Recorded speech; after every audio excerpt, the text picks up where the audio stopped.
Raj Babbar Indian film industry के, भारतीय film industry के एक ऐसे एक्टर रहे हैं जिन्होंने बहुत ज़्यादा फिल्मों में तो नहीं, बहुत ज़्यादा हिट फिल्मों में तो नहीं, लेकिन काफ़ी अच्छी फिल्मों में उन्होंने काम किया है और वो थिएटर से आए थे, जिसके कारण उनकी एक्टिंग को लोगों ने सराहा ज़रूर।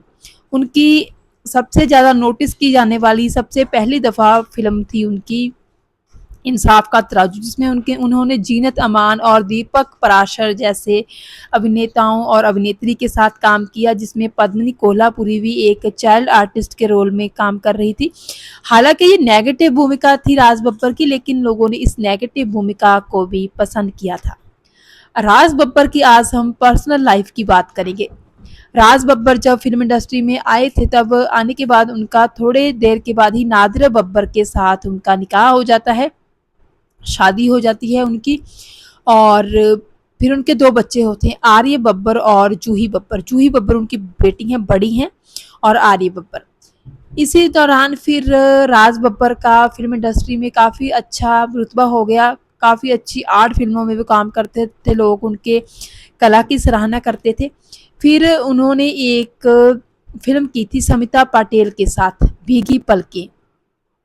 1982 की बात है, तब इसी फिल्म की शूटिंग के दौरान समिता पाटेल और राज बब्बर एक दूसरे के काफ़ी करीब आ जाते हैं और दोनों ये फैसला करते हैं कि वो शादी कर लेंगे। अब बात में ट्विस्ट ये है कि देखिए, राज बब्बर तो पहले से ही शादीशुदा थे, और जब राज बब्बर की पत्नी को ये पता चला तो उन्होंने आँख मूंद कर राज बब्बर पर यकीन किया। उन्होंने कहा कि मुझे राज बब्बर पर पूरा यकीन है, वो कुछ भी गलत नहीं करते, और ऐसा कुछ भी नहीं है जो मीडिया में खबरें उड़ रही हैं। लेकिन जब ये बात राज बब्बर ने खुद नादिरा को बताई थी, तब नादिरा को काफ़ी दुख तो हुआ था, लेकिन जब पत्रकारों ने बार बार उनसे सवाल पूछे थे, तब नादिरा ने फिर भी राज बब्बर और समिता पाटेल के बारे में कुछ नहीं कहा था, और उन्होंने यही कहा था कि मुझे तो इस बात की खुशी है कि घर से बाहर भी उन्हें कोई चाहता है।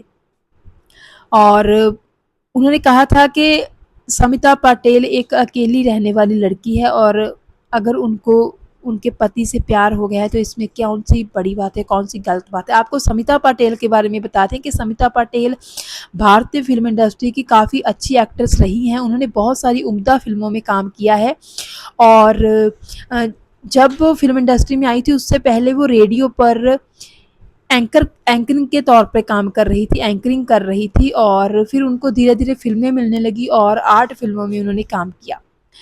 समिता पाटेल के पिता एक काफ़ी अच्छे देशभक्त थे, आज़ादी के लिए उन्होंने काम किया था, और इस तरह फिर और समिता पाटेल और राज बब्बर की शादी हो जाती है। ये शादी 1982 को हुई थी, और 1986 को राज बब्बर और समिता पाटेल के बेटे प्रतीक बब्बर का जन्म होता है। लेकिन प्रतीक के जन्म के 15 दिन बाद ही समिता पाटेल का देहांत हो जाता है, और इसके बाद कहते हैं कि राज बब्बर काफ़ी डिप्रेशन में चले जाते हैं, और इसी डिप्रेशन में फिर प्रतीक को लेकर नादिरा बब्बर के पास पहुंच जाते हैं, और नादिरा बब्बर ने भी ना सिर्फ राज बब्बर को बल्कि प्रतीक बब्बर को भी एक्सेप्ट किया था। लेकिन बाद में प्रतीक के नाना नानी ने कहा था कि वो अपनी बेटी की आखिरी निशानी प्रतीक को खुद पालना चाहते हैं। तो इस तरह प्रतीक बब्बर को फिर समिता पाटेल के माता पिता यानी कि प्रतीक बब्बर के नाना नानी ने पाला था। अब प्रतीक बब्बर ने शादी कर ली है, और शादी के बाद प्रतीक ने कहा है कि उनका अपने पिता के साथ कोई संबंध नहीं है, और वो अब से सिर्फ प्रतीक समिता पाटेल के नाम से ही अपने आप को पहचाने जाएंगे, अपने आप को इसी नाम से वो पुकारेंगे और चाहेंगे कि दुनिया भी इसी नाम से पुकारे। अब राज बब्बर की बेटी जूही बब्बर ने ये कहा है कि ये सब बातें लोगों के द्वारा फैलाई गई हैं, प्रतीक और हमारे बीच में कोई झगड़ा नहीं है, हम फिर से एक हो गए हैं। ये इस परिवार का शुरू से ही चलता रहता है। प्रतीक कभी तो राज बब्बर और उनकी फैमिली के करीब आ जाते हैं, और कभी फिर से उनका एक दूसरे के साथ झगड़ा शुरू हो जाता है। तो ऐसा चलता ही रहता है। लेकिन अगर हम बात करें राज बब्बर के बच्चों के फ़िल्मी करियर की, तो राज बब्बर को छोड़कर उसके बच्चों का फ़िल्मी करियर तो ऐसा-तैसा ही रहा है।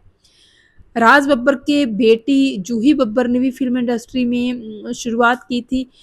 सोनू निगम सिंगर हैं जो कि उनके साथ जूही बब्बर की एक फ़िल्म आई थी हिंदी में, लेकिन वो ख़ास कमाल नहीं कर पाई थी। इसके अलावा जूही ने पंजाबी फ़िल्मों में भी काम किया था, लेकिन कुछ ख़ास कमाल वो वहीं पे भी नहीं कर सकी थी। जूही बब्बर के बारे में आपको बता दें कि जूही बब्बर की 2 शादियाँ हो चुकी हैं।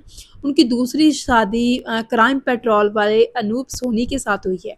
अनूप सोनी के बारे में आपको बता दें कि अनूप की भी पहले 2 शादियाँ हो चुकी हैं। उस उनकी पहली शादी से 2 बच्चे थे उनको और फिर उन्होंने जूही से शादी कर ली। अब उनको 1 बेटा है इस शादी से। और आर्य बब्बर उन्होंने भी अपने फ़िल्मी करियर की शुरुआत 16वाँ सावन नाम से कुछ एक फ़िल्म आई थी 2000 सन में, तब उन्होंने की थी। इस फ़िल्म में अमृता राव शायद उनकी हीरोइन थी मेरे ख़्याल से। और तब से ही आर्य बब्बर भी फ़िल्म इंडस्ट्री में काम करने के लिए लगभग भटक ही रहे हैं। फ़िल्में उनको ज़्यादा मिल नहीं रही हैं। अब तो उन्होंने नेगेटिव रोल भी किए हैं कई फ़िल्मों में, पंजाबी फ़िल्मों में भी उन्होंने काम किया है। समय-समय पर वो टीवी पर नज़र तो आते हैं, लेकिन कुछ ख़ास कमाल नहीं कर पाए हैं। प्रतीक बब्बर ने हालाँकि अच्छा काम किया है फ़िल्मों में, क्योंकि उनकी उनके लहू में, उनके खून में समिता पाटेल का भी तो खून है, जो कि एक बहुत अच्छी सुप्रसिद्ध एक्ट्रेस रही हैं। और अभी थोड़ी देर पहले ही जो सिकंदर फ़िल्म आई थी सलमान खान की, उसमें प्रतीक बब्बर ने एक नेगेटिव भूमिका निभाई थी और प्रतीक के काम को लोगों ने काफ़ी पसंद भी किया था। तो देखिए, इस तरह जैसे बहुत सारे और फ़िल्मी हस्तियाँ होती हैं, फ़िल्मी एक्टर होते हैं, अभिनेता होते हैं, उनके खुद के तो करियर में काफ़ी शानदार रहा होता है समय, लेकिन उनके बच्चों का समय कुछ ख़ास नहीं है। ऐसे ही राज बब्बर के बच्चे हैं, चाहे वो जूही बब्बर हों, चाहे आर्यन बब्बर हों और चाहे अब प्रतीक हों, ये अपने अदाकारी में, अपने करियर्स में कुछ ख़ास कमाल नहीं कर सके हैं। बस ये एक थोड़ी-सी जानकारी थी मेरे पास राज बब्बर के परिवार के बारे में, जो कि मैंने आपके साथ शेयर की। उम्मीद है आपको पसंद आई होगी। धन्यवाद।